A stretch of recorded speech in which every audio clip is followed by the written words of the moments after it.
त्यांच्या काळामध्ये ती योजना त्या ठिकाणी अक्षरशः थकीत योजना झाली होती। पुन्हा आपलं सरकार आल्यानंतर त्याला आपण पैसे दिले आणि आता ते 800 कोटी रुपये देखील राज्य सरकारच्या वतीने आपण गॅरंटी घेऊन त्या ठिकाणी कर्ज उभं करून ते 800 कोटी रुपये देखील आपण दिले। त्याचा पहिला टप्पा आपण या ठिकाणी केला आणि येत्या काळामध्ये दुसरा टप्पा पूर्ण झाल्यानंतर छत्रपती संभाजीनगर मध्ये प्रत्येक घरामध्ये मुबलक पाणी येईल। ही भारतीय जनता पार्टीची आणि महायुतीची देण या छत्रपती संभाजीनगरला आहे। आणि म्हणून हे जे लोक वेगवेगळ्या प्रकारचे आंदोलन करतात यांच्यासारखे खोटारडे लोक नाहीत। आता महानगरपालिकेच्या निवडणुकीत यांचा बुरखा फाडून यांना त्यांची जागा दाखवण्याची वेळ या ठिकाणी आलेली आहे। आज बघा आपल्या महायुतीच्या सरकारने ऑरिक सिटी डीएमआयसी आपण तयार केला। त्याच्या माध्यमातून छत्रपती संभाजीनगर आज एक इंडस्ट्रियल मॅग्नेट तयार झालाय। इतक्या मोठ्या प्रमाणात वेगवेगळ्या प्रकारच्या इंडस्ट्री या त्या ठिकाणी आलेल्या आहेत। त्या माध्यमातून इतक्या मोठ्या प्रमाणात गुंतवणूक त्या ठिकाणी येते। किर्लोस्कर टोयोटा असेल, जेएसडब्ल्यू असेल, एथर एनर्जी असेल, कॉस्मो पिरामल असेल, लुब्रिझॉल असेल, हजारो कोटी रुपयाची गुंतवणूक तर आलीच, पण त्यासोबत हजारो हातांना काम देखील याच संभाजीनगरच्या भूमिपुत्रांना देण्याचं काम हे आपल्या सरकारच्या माध्यमातून या ठिकाणी होत आहे। आणि आता तर देशाचं ईव्ही कॅपिटल हळूहळू म्हणजे इलेक्ट्रिक व्हेकलचं कॅपिटल हे छत्रपती संभाजीनगर होत आहे। याचा अभिमान आपल्या सगळ्यांना या ठिकाणी आहे। आणि म्हणूनच इतक्या मोठ्या प्रमाणात ही वेगवेगळी कामं आपण केली। समृद्धी महामार्गामुळे आज या संभाजीनगरचं चित्र बदलतंय। या एअरपोर्टला 740 कोटी रुपये लँड ॲक्विजिशनला देऊन देशातलं एक प्रमुख इंटरनॅशनल एअरपोर्ट म्हणून या एअरपोर्टला आपण त्या ठिकाणी मोठ्या प्रमाणात काम करतो।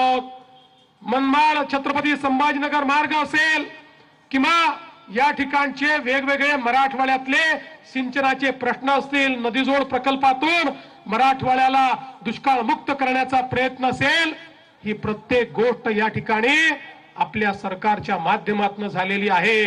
आणि यावेळी तर आमच्या शेतकऱ्यांवर अभूतपूर्व अशा प्रकारचा त्या ठिकाणी संकट आल्यानंतर राज्य सरकार त्या संकटामध्ये शेतकऱ्याच्या पाठीशी उभी राहिली आणि आपण एनडीआरएफचे तर पैसे दिलेच, पण हेक्टरी 10,000 रुपये पुन्हा वरचे आपण त्या ठिकाणी शेतकऱ्यांना दिले। आणि आता आपले पैसे शेतकऱ्यांच्या खात्यामध्ये देखील त्या ठिकाणी जवळपास 70% पैसे पोहोचलेत आणि पुढच्या 3-4 दिवसात 100% शेतकऱ्यांच्या खात्यात त्या ठिकाणी पैसे पोहोचतील। आणि म्हणूनच ज्यावेळी कधी नव्हे ते आमचे उद्धवजी मराठवाड्यात दौरा करण्याकरता आले आणि मराठवाड्यात थांबले आणि त्यांनी दौरा केला, पण दुर्दैव बघा आपल्यापैकी अनेकांनी बघितलं असेल गावामध्ये गेल्यानंतर माणसंच नसायचे। आमचे अंबादास दानवे माणसं अरे कुठे गेले, अरे माणसं आणा, अरे माणसं आणा, असे माणसं आणायचे। याचं कारण लोकांचा तुमच्यावर विश्वास नाही।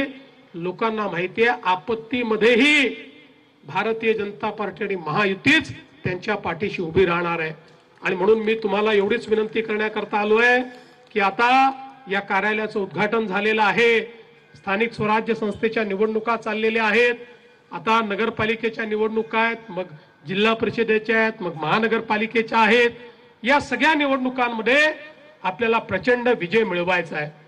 मगाशी अध्यक्ष म्हणाले, मी अध्यक्षांना एवढंच सांगू इच्छितो, जिथे जिथे शक्य आहे त्या त्या ठिकाणी आपल्याला महायुती करायची आहे। जिथे शक्य नाही तिथे आपण करू शकणार नाही, पण एवढं मात्र लक्षात ठेवायचं आहे की एखाद्या ठिकाणी आपली महायुती जरी झाली नाही तरी आपल्या समोर लढणारे पक्ष आपले मित्र पक्ष आहेत। ते आपले शत्रू नाही आहेत, विरोधकही नाही आहेत, ते आपले मित्र पक्ष आहेत। हे आपण लक्षात ठेवूनच या ठिकाणी ही लढाई करायची आहे।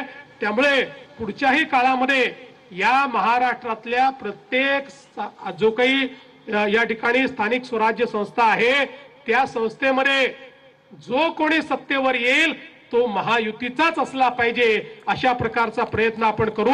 आणि अर्थातच या सगळ्या प्रयत्नामध्ये पुन्हा एकदा तुमच्यामुळे, तुमच्या आशीर्वादाने, तुमच्या मेहनतीनं भाजपच नंबर 1 चा पक्ष असेल हा विश्वास या निमित्ताने व्यक्त करतो।